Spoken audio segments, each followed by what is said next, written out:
slow design est apparu en 2004 lorsque Alastair Fuad-Luc, un universitaire néo-zélandais, a eu l'idée pour la première fois d'associer donc le terme de slow au concept de design et a rédigé ce qui fait valeur du premier manifeste du slow design. Donc à l'époque en 2004, mais l'idée de slow, le concept lui-même de slow était déjà existant et le slow design s'insère donc dans une mouvance qu'on appelle les mouvements slow et dont fait partie par exemple des mouvements slow qui sont dans des domaines aussi variés que la mode, l'éducation ou encore l'urbanisme.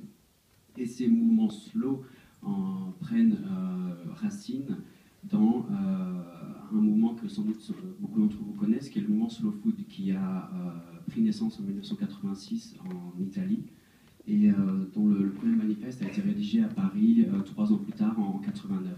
Et donc, ça fait déjà depuis presque 30 ans maintenant que l'association Slow Food existe, et a eu, au fil des années, une influence grandissante, principalement en Italie, mais également en Europe et aux États-Unis, où ils aident à développer des réseaux de production et de distribution alternatifs de nourriture, basés sur le temps et la valeur du temps à toutes les étapes de production, de distribution et de consommation de nourriture.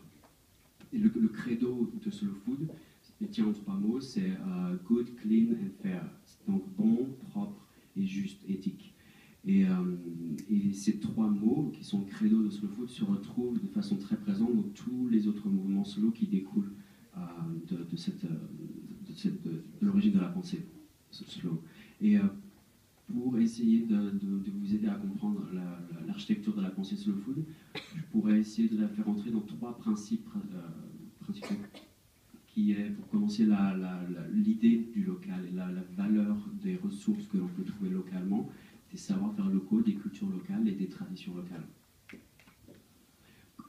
Couplé à ça, l'association essaie de mettre en place des chaînes de production et de distribution les plus courtes possibles et aussi les plus transparentes possibles pour ne pas couper les consommateurs finaux de l'origine des aliments qu'ils consomment, pour plus de compréhension et de conscience. Et l'idée, donc, au final, c'est de créer du goût, de donner du plaisir et de créer des expériences particulières et positives qui génèrent, par le plaisir qu'elles procurent, une expérience de la nourriture alternative et opposée directement à ce que l'on connaît, l'architecture fast-food.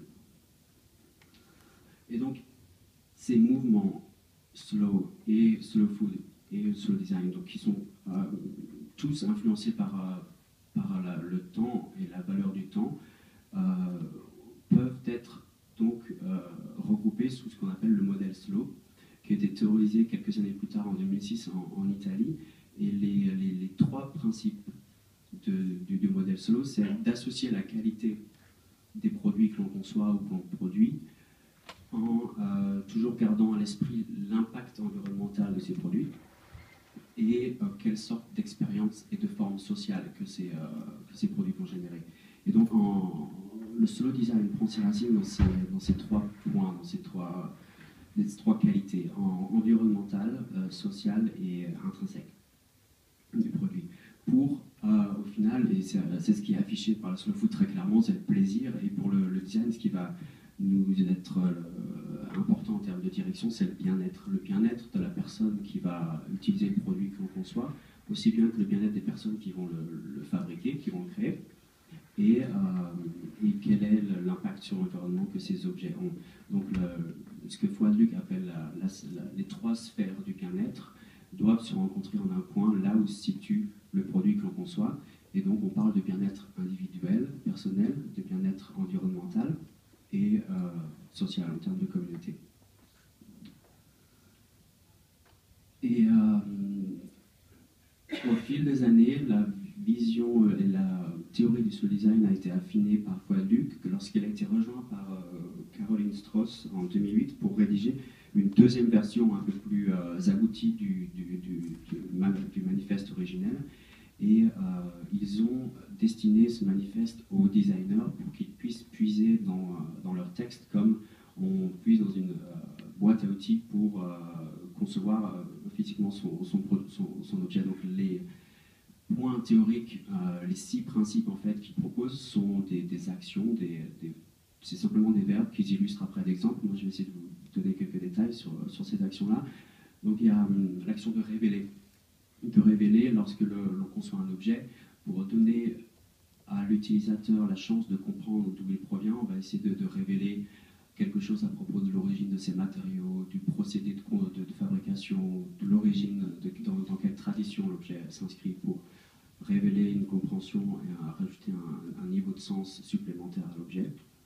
On peut aussi penser à élargir et développer l'objet, de voir au-delà de sa fonction originale qu'est-ce que l'on peut apporter de plus pour qu'il vive plus longtemps ou qu'il apporte une expérience meilleure à l'utilisateur.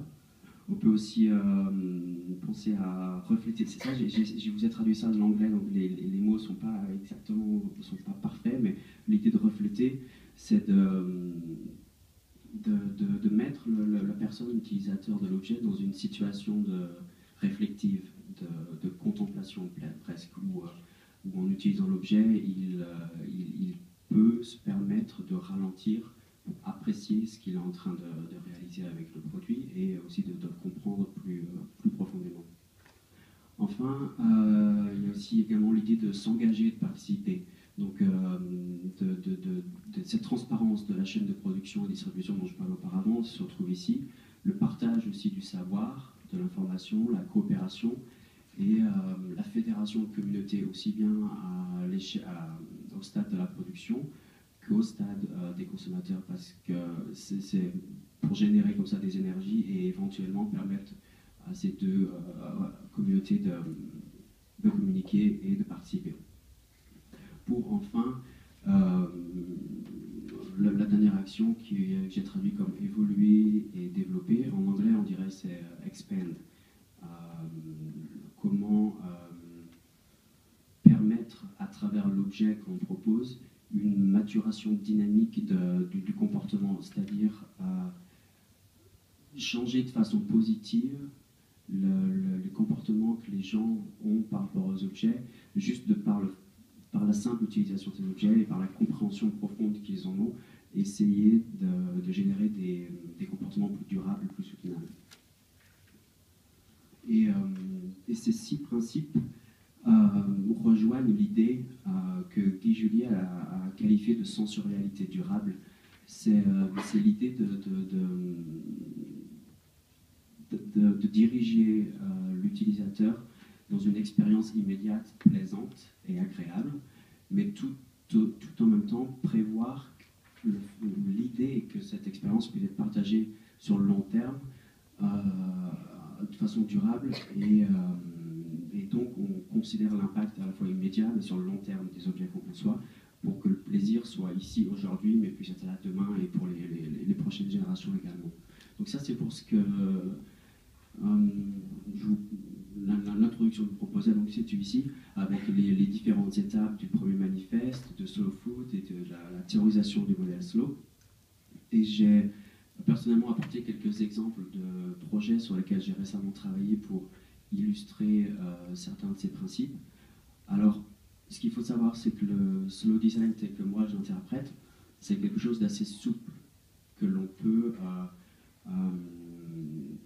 mon travail s'infuse de ces valeurs, et c'est plutôt qu'un mouvement dogmatique. On ne parle pas de futurisme ou de modernisme, on est dans quelque chose de beaucoup plus souple, qui s'approche, selon moi, plus de la philosophie au sens de mode de vie. Et donc, les projets que je vais vous présenter là maintenant sont mon interprétation, et j'espère qu'ils vont vous permettre de comprendre certains des points que je viens de détailler. Ah oui, juste avant, j'ai oublié celle-là. Donc, pour globaliser le slow design, il y a quelques mots-clés qui reviennent assez régulièrement, et on va parler de plaisir, on va parler de durabilité, d'expérience, de tradition et de respect.